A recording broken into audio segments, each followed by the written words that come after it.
कुछ छोटे मोटे अपराधियों के एक ग्रुप को एक रहस्यमयी काम दिया जाता है। उन्हें एक छोटी लड़की का अपहरण करके उसे एक सुनसान हवेली में पहुंचाना था। काम पूरा होने के बाद उन्हें लगा कि अब बस पैसे मिलेंगे और मामला खत्म हो जाएगा, लेकिन उनके मालिक ने एक नई शर्त रख दी। उसे लड़की की सिर्फ डिलीवरी नहीं चाहिए थी, वह चाहता था कि वे पूरी रात उस लड़की की निगरानी भी करें। बदले में इनाम बढ़ाकर $50 मिलियन कर दिया गया। इतनी बड़ी रकम सुनकर सभी तुरंत तैयार हो गए। मालिक उनके सारे फोन अपने साथ ले गया और हवेली छोड़कर चला गया। जब ऐना लड़की को देखने गई तो उसे कुछ अजीब महसूस हुआ। लड़की बहुत डरी हुई थी। उसकी मासूम बातें सुनकर ऐना को उस पर तरस आ गया। उसे लगा कि शायद लड़की को थोड़ा भरोसा दिलाना चाहिए, इसलिए उसने उसकी आंखों पर बंधी पट्टी खोल दी। ऐना ने मुस्कुराते हुए कहा कि वह उसे कोई नुकसान नहीं पहुंचाएगी, लेकिन जैसे ही ऐना वहां से जाने लगी, लड़की ने उसे आवाज दी। लड़की ने धीमी आवाज में कहा, मुझे तुम्हारे लिए बहुत अफसोस है। ये अजीब शब्द सुनकर ऐना के शरीर में सिहरन दौड़ गई। उसे समझ नहीं आया कि लड़की ऐसा क्यों कह रही है। वह तुरंत अपने साथियों के पास वापस गई और सारी बात बताई। उधर रिक भी किसी बात को लेकर परेशान था। उसे लग रहा था कि इस पूरे मामले में कुछ न कुछ गड़बड़ जरूर है। वह अकेले ही हवेली की जांच करने निकल पड़ा। तभी अचानक उसकी नजर उस लड़की से मिली। रिक घबरा गया और तुरंत अपना चेहरा कॉलर से ढक लिया। उसने जल्दी से पूछा कि क्या लड़की ने उसे ठीक से देखा है। डरी हुई लड़की ने कहा कि उसने कुछ नहीं देखा। मौका देखकर रिक ने उससे उसकी असली पहचान पूछी, लेकिन लड़की का जवाब सुनते ही उसके चेहरे का रंग उड़ गया। उसे पता चला कि लड़की का पिता कोई आम आदमी नहीं था, वह एक बेहद खतरनाक और बदनाम क्राइम बॉस था। अब सारी बातें धीरे धीरे समझ आने लगी थीं। शायद इसी वजह से मालिक ने उन्हें पूरी रात लड़की की निगरानी करने के लिए कहा था। संभव था कि लड़की को छुड़ाने के लिए लोग पहले से ही उनकी तलाश कर रहे हों। अपनी जान बचाने के लिए ग्रुप ने फैसला किया कि वे यहाँ से तुरंत भाग जाएंगे, लेकिन जब वे मुख्य दरवाजे तक पहुँचे तो उनके होश उड़ गए। दरवाजा बाहर से बंद था। अचानक हवेली की सारी खिड़कियाँ भारी स्टील प्लेटों से बंद होने लगीं। कुछ ही सेकंड में पूरी हवेली एक किले में बदल गई। अब उन्हें यकीन हो गया था कि वे किसी जाल में फंस चुके हैं। उन्हें नहीं पता था कि ये सब किसने किया है, लेकिन इतना साफ था कि कोई उन्हें यहाँ से बाहर नहीं जाने देना चाहता था। सच्चाई पता लगाने के लिए सभी अलग अलग दिशाओं में जांच करने निकल पड़े। तभी एक आदमी को हवेली के अंदर एक पुरानी पेंटिंग दिखाई दी। पेंटिंग में बनी लड़की बिल्कुल उसी हॉस्टेज जैसी दिख रही थी, लेकिन एक बात समझ से बाहर थी। वह पेंटिंग सैकड़ों साल पुरानी लग रही थी। वह इस अजीब खोज के बारे में बाकी लोगों को बताने ही वाला था। तभी उसे अपने पीछे किसी के चलने की आवाज सुनाई दी। वह मुड़ा, लेकिन वहाँ कोई नहीं था। कुछ देर बाद डीन भी आवाज सुनकर उसी जगह पहुँच गया। चारों तरफ बिल्कुल सन्नाटा था। उसे लगा शायद उसने बेकार में शक किया। वह वापस जाने ही वाला था, लेकिन जैसे ही उसने पीछे मुड़कर देखा, उसके पैरों तले जमीन खिसक गई। उसका साथी चुपचाप उसके ठीक पीछे बैठा हुआ था। मर्लिन को लगा कि वह मजाक करके उसे डराने की कोशिश कर रहा है। गुस्से में उसने उसे एक जोरदार लात मार दी, लेकिन अगले ही पल कुछ ऐसा हुआ जिसकी किसी ने कल्पना भी नहीं की थी। लात लगते ही उस आदमी का सिर धड़ से अलग होकर जमीन पर गिर गया। ये खौफनाक नजारा देखकर सबके होश उड़ गए। उन्हें समझ आ गया कि इस हवेली में कुछ बेहद डरावना उनका इंतजार कर रहा है। उस आदमी की हालत देखकर सबके रोंगटे खड़े हो गए। उसके शरीर पर बने घाव किसी इंसान के हमले जैसे बिल्कुल नहीं लग रहे थे। ऐसा लग रहा था जैसे किसी खूंखार जंगली जानवर ने उसे बेरहमी से फाड़ डाला हो। अब तक किसी को समझ नहीं आ रहा था कि आखिर इस हवेली में क्या चल रहा है। डर के कारण ग्रुप ने फैसला किया कि अब कोई भी अकेले जांच नहीं करेगा। सभी मिलकर इस रहस्य का पता लगाएंगे। तभी ऐना को अपने पीछे से किसी की आहट सुनाई दी। वह मुड़ी और देखा कि उसका एक साथी कुछ दूरी पर बिल्कुल स्थिर खड़ा हुआ है। उसके चेहरे पर अजीब सा डर और हैरानी दिखाई दे रही थी। ऐना को कुछ गड़बड़ महसूस हुई। वह धीरे धीरे उसके पास पहुंची, लेकिन जैसे ही उसने करीब से देखा, उसके पैरों तले जमीन खिसक गई। उस आदमी का चेहरा और गर्दन बुरी तरह फटे हुए थे। चारों तरफ खून ही खून फैला हुआ था। सबसे डरावनी बात यह थी कि वह इतने समय से उनके सामने खड़ा था और किसी को कुछ पता ही नहीं चला। घबराकर ऐना तुरंत एबिगेल के पास पहुंची। अब उसे जवाब चाहिए थे। उसने एबिगेल से पूछा कि क्या उसे इस हवेली के बारे में कुछ पता है। एबिगेल ने डरी हुई आवाज में कहा कि अगर उसने सब कुछ बता दिया तो उसे बहुत बुरा अंजाम भुगतना पड़ेगा। ऐना की सच्ची चिंता देखकर एबिगेल थोड़ा खुलकर बात करने लगी। उसने बताया कि रिक उसके पिता के लोगों में से एक है, लेकिन उसे यह नहीं पता कि इस पूरी योजना के पीछे असली मकसद क्या है। ये सुनते ही ऐना तुरंत रिक के पास पहुंची। उसने उससे सवाल करना शुरू कर दिया, लेकिन रिक ने उसकी बातों को गंभीरता से लेने के बजाय उसका मजाक उड़ाया। उसने ऐना को बेवकूफ कहा। उसका मानना था कि हवेली में जो भी अजीब घटनाएं हो रही थीं, उनका सीधा संबंध एबिगेल से था। रिक ने कहा कि अगर वे एबिगेल को खत्म कर दें तो सारे राज अपने आप सामने आ जाएंगे। माइक को भी उसकी बात सही लगी। वह तुरंत एबिगेल के कमरे की तरफ दौड़ पड़ा, लेकिन ऐना उसके पीछे पहुंच गई। उसने फौरन माइक की बंदूक छीन ली। आखिर उसने एबिगेल से वादा किया था कि वह उसे कोई नुकसान नहीं होने देगी। ये देखकर रिक का गुस्सा भड़क उठा। उसने अपनी बंदूक सीधे ऐना पर तान दी। कुछ ही सेकंड में पूरे ग्रुप के बीच तीखी बहस शुरू हो गई। उधर एबिगेल चुपचाप यह सब देख रही थी। अब उसका धैर्य पूरी तरह खत्म हो चुका था। उसने आराम से अपनी उंगलियां मोड़ी। अगले ही पल हथकड़ी उसके हाथों से निकल गई। किसी को समझ ही नहीं आया कि आखिर हुआ क्या है। जब तक सबका ध्यान उसकी तरफ गया, तब तक बहुत देर हो चुकी थी। अगले ही पल एबिगेल एक खतरनाक वैम्पायर में बदल गई। और अचानक बिजली की रफ्तार से माइक पर झपटी। वह उसकी गर्दन में अपने दांत गड़ाने ही वाली थी। तभी रिक ने तुरंत गोली चला दी। गोली सीधे एबिगेल को लगी। वह जमीन पर गिर गई, लेकिन अगले ही पल जो हुआ उसने सबको दहशत में डाल दिया। एबिगेल धीरे धीरे फिर से उठकर खड़ी हो गई, मानो गोली का उस पर कोई असर ही न हुआ हो। डरी हुई एना अपना पुराना वादा भी भूल गई। उसने घबराकर लगातार गोलियां चलानी शुरू कर दी, लेकिन एबिगेल के चेहरे पर डर का नामो निशान नहीं था। ऐसा लग रहा था जैसे गोलियां उसे छू भी नहीं रहीं। अपनी जान बचाने के लिए सभी लोग वहां से भागे। उन्होंने किसी तरह एबिगेल को एक कमरे के अंदर बंद कर दिया। अब आखिरकार उन्हें सच्चाई समझ आ चुकी थी। वे किसी साधारण लड़की के साथ नहीं फंसे थे। एबिगेल एक वैम्पायर थी। अब उन्हें समझ आ गया था कि उन्हें इस हवेली में क्यों कैद किया गया है। बाहर निकलने का कोई रास्ता नहीं था, इसलिए उन्होंने फैसला किया कि उन्हें लड़ना होगा। जल्दी जल्दी सभी वैम्पायर की कमजोरियों के बारे में सोचने लगे। फिल्मों में उन्होंने लहसुन, लकड़ी के खूंटे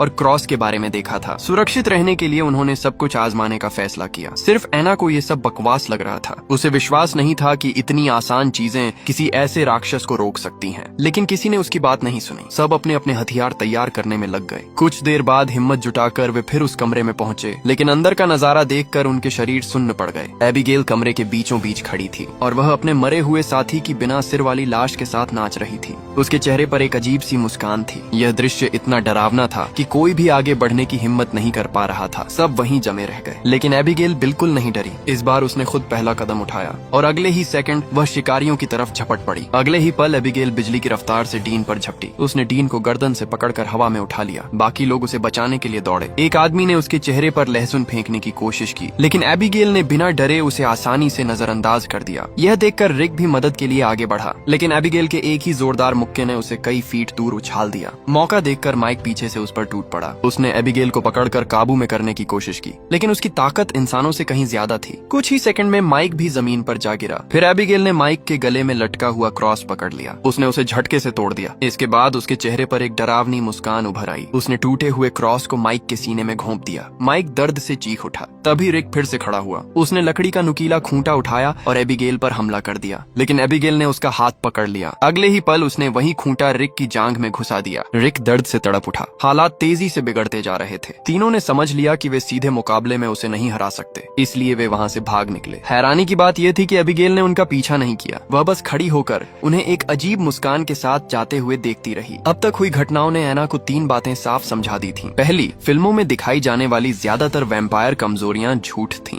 दूसरी, एबिगेल शुरू से उनके साथ खेल रही थी। और तीसरी, उनके पास मौजूद किडनैपिंग ड्रग शायद उस पर असर कर सकती थी। कम से कम उससे उसे कुछ समय के लिए बेहोश तो किया जा सकता था। एना ने तुरंत एक नई योजना बनाई। उसने कहा कि वे अलग अलग होने का नाटक करेंगे, जिसे एबिगेल देखेगी। वह जानबूझकर उसका ध्यान अपनी तरफ खींचेगा। उसी दौरान बाकी लोग मौका देखकर उसे ड्रग का इंजेक्शन लगाने की कोशिश करेंगे। योजना सुनकर सभी तैयार हो गए। उधर डीन हवेली की तलाशी ले रहा था। तभी उसकी नजर एक पुराने ताबूत पर पड़ी। वह बिल्कुल वैसा दिख रहा था जैसा फिल्मों में वैम्पायर के आराम करने के लिए दिखाया जाता है। डीन घबराते हुए उसके पास गया। उसने धीरे से ढक्कन उठाया, लेकिन अंदर कुछ भी नहीं था। वह राहत की सांस लेने ही वाला था। तभी अचानक एक चमगादड़ ताबूत के अंदर से बाहर निकला। डीन बुरी तरह डर गया। घबराहट में उसका संतुलन बिगड़ गया और वह पास के एक कमरे में जा गिरा। जैसे ही उसने चारों तरफ देखा, उसका खून जम गया। कमरा इंसानी लाशों से भरा हुआ था। ऐसा लग रहा था जैसे यह किसी राक्षस का कूड़ा घर हो, जहाँ शिकार के बचे हुए अवशेष फेंके जाते हों। यह भयानक नजारा देखकर डीन जोर से चीख पड़ा। उसकी आवाज सुनकर बाकी लोग तुरंत उसकी तरफ भागे, लेकिन तभी उन्हें दूसरी दिशा से माइक की दर्द भरी चीख सुनाई दी। लकड़ी के नुकीले टुकड़े उसकी उंगलियों में धंस गए थे। उसे अंदाजा भी नहीं था कि एबिगेल चुपचाप उसकी तरफ बढ़ रही है। माइक जान बचाकर भागने लगा। वह मदद के लिए जोर जोर से चिल्ला रहा था। दौड़ते दौड़ते वह अचानक रिक से टकरा गया। रिक ने उसी समय एक छिपा हुआ दरवाजा खोला था। संयोग से इस टक्कर ने माइक को गंभीर चोट लगने से बचा लिया, लेकिन एबिगेल ने तुरंत अपना निशाना बदल लिया। अब उसकी नजर रिक पर थी। वह बिजली की तरह उसकी तरफ झपटी। रिक संतुलन खो बैठा और सीढ़ियों से नीचे लुढ़क गया। उसी समय एना और उसकी साथी भी वहां पहुंच गईं। उन्होंने मौका देखकर चुपके से ड्रग का इंजेक्शन लगाने की कोशिश की, लेकिन सिरिंज उनके हाथ से फिसलकर लोहे के पहिए के पास जा गिरी। एना जल्दी जल्दी उसे उठाने की कोशिश करने लगी। इस बीच एबिगेल ने फिर हमला कर दिया। डीन पीछे से उसे पकड़ने के लिए कूद पड़ा, लेकिन गुस्से में एबिगेल ने उसकी बांह पर जोरदार काट लिया। डीन दर्द से चीख उठा। फिर एबिगेल ने एक और आदमी का पैर पकड़ लिया। वह उसे घसीटते हुए ऊपर उठाने लगी। हालात हाथ से निकलते जा रहे थे। तभी माइक पूरी ताकत से उस पर झपटा। दोनों जोर से जमीन पर गिरे। यही मौका था जिसका एना इंतजार कर रही थी। उसने तुरंत सिरिंज उठा ली और बिना एक पल गंवाए दवा एबिगेल के शरीर में इंजेक्ट कर दी। कुछ सेकंड तक एबिगेल छटपटाती रही। फिर धीरे धीरे उसकी ताकत कम होने लगी। उसकी आंखें भारी हो गईं और आखिरकार वह बेहोश होकर जमीन पर गिर पड़ी। कई घंटों बाद जब एबिगेल की आंख खुली तो उसने खुद को एक मजबूत लोहे के पिंजरे के अंदर कैद पाया। बाहर खड़े लोग सावधानी से उसे देख रहे थे। उधर डीन अपनी घायल बांह को पकड़े हुए बेचैनी से खड़ा था। उसके मन में एक ही सवाल घूम रहा था, क्या उन्होंने सच में इस राक्षस को काबू कर लिया था या फिर असली डर अभी शुरू होना बाकी था। डीन अपनी घायल बांह को देखकर बुरी तरह घबरा गया। उसने कांपती आवाज में पूछा, क्या मैं भी वैम्पायर बनने वाला हूँ? कमरे में कुछ पल के लिए सन्नाटा छा गया। फिर किसी ने धीमी आवाज में कहा, शायद। ये सुनते ही डीन का चेहरा सफेद पड़ गया। उधर रीगो ने एबिगेल से बात करने का फैसला किया। उसने तुरंत माफी मांगी। उसने कहा कि उनका उसे नुकसान पहुंचाने का कोई इरादा नहीं था। उन्हें सिर्फ उसे किडनैप करने के लिए पैसे दिए गए थे। वे फिरौती लेकर वहाँ से चले जाना चाहते थे। लेकिन एबिगेल ये सुनकर हंस पड़ी। उसने कहा कि वे सभी बहुत बड़े बेवकूफ हैं। यहाँ कोई फिरौती थी ही नहीं। यहाँ तक कि जिसने उन्हें काम पर रखा था वह भी सिर्फ उसका बटलर था। पूरा किडनैपिंग प्लान एक जाल था, एक ऐसा जाल जिसमें उन्हें फंसाने के लिए सब कुछ पहले से तय किया गया था। ये सुनकर सभी के होश उड़ गए। एना पूरी तरह टूट चुकी थी, लेकिन फिर भी उसने हार नहीं मानी। उसने एबिगेल से पूछा कि आखिर उसके पीछे कौन है, कौन इस पूरी योजना को चला रहा है। एबिगेल कुछ देर तक चुप रही। फिर उसने मुस्कुराते हुए कहा कि जो भी उसे आजाद कर देगा वह उसे जिंदा बाहर जाने देगी। ये सुनते ही माइक की आंखों में लालच चमक उठा। उसने धीरे से अपनी पिस्तौल निकाल ली। रेगो ने तुरंत उसे रोकने की कोशिश की। उसने कहा कि एबिगेल सिर्फ उन्हें आपस में लड़वाना चाहती है। अगर उसे छोड़ भी दिया गया तो वह अपना वादा कभी नहीं निभाएगी। लेकिन माइक पूरी तरह लालच में आ चुका था। कुछ देर सोचने के बाद उसने फैसला कर लिया। वह एबिगेल को छोड़ने वाला था। जैसे ही वह पिंजरे के पास पहुंचा, एना ने तुरंत उसे रोक दिया। उसने गोली चलाकर माइक को घायल कर दिया। कमरे में फिर से अफरा तफरी मच गई, लेकिन एबिगेल ने हार नहीं मानी। वह लगातार सबके दिमाग से खेलती रही। कुछ समय बाद रिक अकेले उसकी निगरानी कर रहा था। एबिगेल ने उसकी तरफ देखा। फिर उसने धीरे से कहा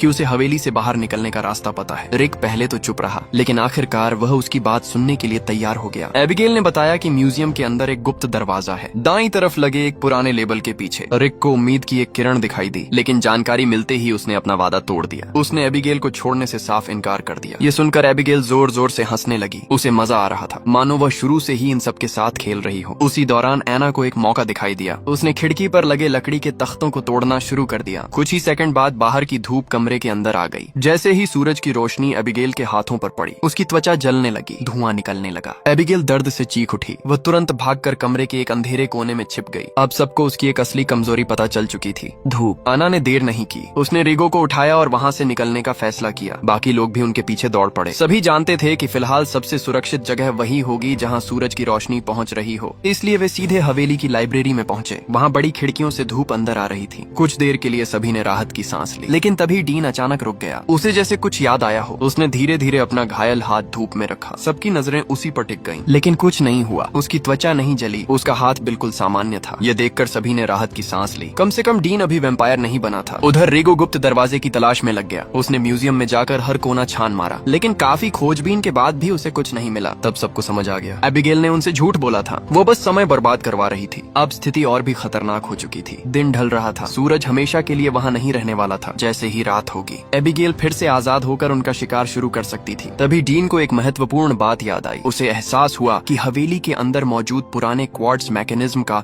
इस पूरे रहस्य से कोई संबंध हो सकता है। शायद वही उनकी आजादी की चाबी था। अब उनके पास कोई दूसरा रास्ता नहीं था। उन्हें हवेली के और गहरे हिस्सों में जाना ही था। इसलिए पूरा ग्रुप अंधेरे गलियारों की तरफ बढ़ने लगा, लेकिन उन्हें नहीं पता था कि एबिगेल अभी भी परछाइयों में छिपी हुई थी। अचानक पूरे हवेली में एक पुरानी धुन गूंजने लगी। कहीं दूर से पियानो बजने की आवाज आने लगी। सबके कदम वहीं रुक गए, क्योंकि उन्हें समझ आ गया था कि एबिगेल का नया खेल शुरू हो चुका है। अचानक उस महिला के हाथ पर बना घाव अपनी आंखों के सामने भरने लगा। कुछ ही सेकंड में उसका जख्म पूरी तरह गायब हो गया, लेकिन इसके साथ ही उसके व्यवहार में भी बदलाव आने लगा, मानो किसी अंधेरी ताकत ने उसके दिमाग पर कब्जा कर लिया हो। उसकी आंखें बदल गईं। अगले ही पल वह पागलों की तरह माइक पर झपट पड़ी। उसने सीधे उसकी गर्दन में काट लिया। माइक दर्द से चीख उठा, लेकिन इससे पहले कि वह कुछ समझ पाता, उसका एक पुराना साथी उस पर टूट पड़ा। कुछ ही पलों में माइक बेरहमी से मार दिया गया। उधर डीन को आखिरकार वह मैकेनिज्म मिल गया जिसकी वे तलाश कर रहे थे, लेकिन अब वह भी पहले जैसा नहीं रहा था। उसने बाकी दोनों को अपने साथ ले जाने की कोशिश की। उसकी हरकतें अजीब लग रही थीं। अन्ना को तुरंत महसूस हुआ कि कुछ गड़बड़ है। अब डीन अपनी असली हालत ज्यादा देर तक छिपा नहीं सकता था। स्थिति बिगड़ती देखकर एना और रेगो वहाँ से भाग निकले। दोनों पूरी ताकत से लाइब्रेरी की तरफ दौड़े। जब वे वापस पहुँचे तो उनके चेहरे का रंग उड़ गया। सूरज लगभग डूब चुका था। कमरे में पहले जितनी रोशनी नहीं बची थी। उनकी सबसे बड़ी सुरक्षा धीरे धीरे खत्म हो रही थी। तभी एना की नजर पास रखी एक बड़ी चांदी की ट्रे पर पड़ी। उसने तुरंत उसे उठा लिया, फिर बची हुई धूप को डीन की तरफ रिफ्लेक्ट कर दिया। जैसे ही रोशनी उसके हाथ पर पड़ी, उसकी त्वचा जलने लगी। अब ये साफ हो चुका था, डीन भी संक्रमित हो चुका था। उसी समय बुक शेल्फ के पीछे छिपा एक दरवाजा अचानक खुल गया। उनके पास कोई दूसरा विकल्प नहीं था, इसलिए एना और रेगो सावधानी से अंदर घुस गए। उनकी बंदूकें तैयार थीं, लेकिन अंदर का नजारा देखकर वे चौंक गए। कमरे में वही बटलर मौजूद था, वही आदमी जिसने पहले खुद को मालिक बनाकर उनके सामने पेश किया था। बटलर ने तुरंत एना को पकड़ लिया, फिर उसने रेगो की तरफ देखा और एक अजीब सौदा पेश किया। उसने बताया कि कई साल पहले एबिगेल ने उसे भी संक्रमित कर दिया था, तब से वह भी एक वैम्पायर बन चुका था। उसने कहा कि इस अमर जिंदगी ने उसे खुश नहीं किया, बल्कि अपने मालिक और पूरे परिवार के लिए उसके अंदर नफरत भर दी। सालों से वह बदला लेने का मौका ढूंढ रहा था। बटलर ने आगे बताया कि उसने कैमरों के जरिए रेगो को देखा है। उसे पता था कि रेगो किसी भी कीमत पर जिंदा रहना चाहता है, इसलिए उसने एक प्रस्ताव रखा। अगर रेगो उसकी मदद करे और एबिगेल को खत्म कर दे तो वह उसे भी वैम्पायर बना देगा। एक ऐसा वैम्पायर जो उसके नियंत्रण में नहीं होगा, बल्कि पूरी आजादी के साथ अमर जिंदगी जी सकेगा। हालात इतने खराब थे कि रेगो के पास कोई और रास्ता नहीं बचा। आखिरकार उसने हामी भर दी। बटलर ने एना को बेहोश कर दिया, फिर उसने रेगो की गर्दन में काटा और अपना खून उसके मुंह में टपका दिया। कुछ ही देर में रेगो का शरीर बदलने लगा, उसकी नसें उभर आईं, उसकी आंखों का रंग बदल गया और आखिरकार उसका ट्रांसफॉर्मेशन पूरा हो गया। अब वह इंसान नहीं रहा था, वह भी एक वैम्पायर बन चुका था। लेकिन बटलर ने एक बड़ी गलती कर दी। उसे लगा कि रेगो अब उसका वफादार बन चुका है। जैसे ही वह एना को मारने के लिए आगे बढ़ा, रेगो ने पीछे से लकड़ी का नुकीला खूंटा उठाया और पूरी ताकत से बटलर के सीने में घोंप दिया। बटलर दर्द से चीख उठा। कुछ ही पलों में उसका अंत हो गया। अब रेगो पहले से कहीं ज्यादा खतरनाक बन चुका था, लेकिन उसके अंदर इंसानियत अभी पूरी तरह खत्म नहीं हुई थी। वह अपने पुराने साथियों को बचाना चाहता था। तभी कमरे का दरवाजा खुला और एबिगेल अंदर आ गई। उसे पहले से पता था कि बटलर उससे नफरत करता है। असल में वह काफी समय से यह सब देख रही थी। वह सिर्फ यह जानना चाहती थी कि बटलर उसके खिलाफ क्या योजना बना रहा है, लेकिन उसे भी उम्मीद नहीं थी कि उसका खेल इतनी जल्दी खत्म हो जाएगा। कुछ ही देर बाद एबिगेल और रेगो आमने सामने खड़े थे। दोनों में भयंकर लड़ाई शुरू हो गई। कमरा पूरी तरह तबाह होने लगा। इसी दौरान एना को होश आ गया। उसने मौका देखकर एक मैकेनिज्म चालू किया, फिर वहाँ से भागने लगी, लेकिन रेगो ने उसे देख लिया। वह तेजी से उसके पीछे पहुंचा और उसे पकड़कर नीचे फेंक दिया। एना मौत के मुंह में जाने ही वाली थी, लेकिन आखिरी पल में एबिगेल ने छलांग लगाई और उसे नीचे गिरने से बचा लिया। अब एबिगेल के हाथ में पहले वाली ताकत नहीं बची थी। उसकी पुरानी चोट उसे कमजोर कर रही थी। इसी वजह से उसने एना को एक प्रस्ताव दिया। उसने कहा कि अगर वे दोनों मिलकर रेगो को हरा दें तो वह अपना वादा निभाएगी और एना को जिंदा जाने देगी। काफी सोचने के बाद एना ने उस पर भरोसा कर लिया। इसके बाद दोनों ने मिलकर रेगो पर हमला कर दिया। एक लंबी और खतरनाक लड़ाई शुरू हुई। आखिरकार दोनों उसे गंभीर रूप से घायल करने में सफल हो गयी। रेगो खून से लथपथ जमीन पर गिर पड़ा। लड़ाई खत्म हो चुकी थी। एबिगेल ने अपना वादा निभाने का फैसला किया। वह सचमुच एना को जाने देने वाली थी, लेकिन तभी हवेली के अंदर एक नई आहट गूंजी। सभी की नजरें दरवाजे की तरफ मुड़ गईं। वहाँ एक आदमी खड़ा था, एबिगेल का पिता। आखिरकार वह सामने आ चुका था। उसे शुरू से सब कुछ पता था। उसने पूरी घटना को दूर बैठकर देखा था और उसने कभी दखल नहीं दिया, क्योंकि वह अपनी बेटी की ताकत और काबिलियत को परखना चाहता था। अब सबसे बड़ा सवाल यह था, क्या वह सच में एबिगेल का फैसला मानेगा या फिर एना को हमेशा के लिए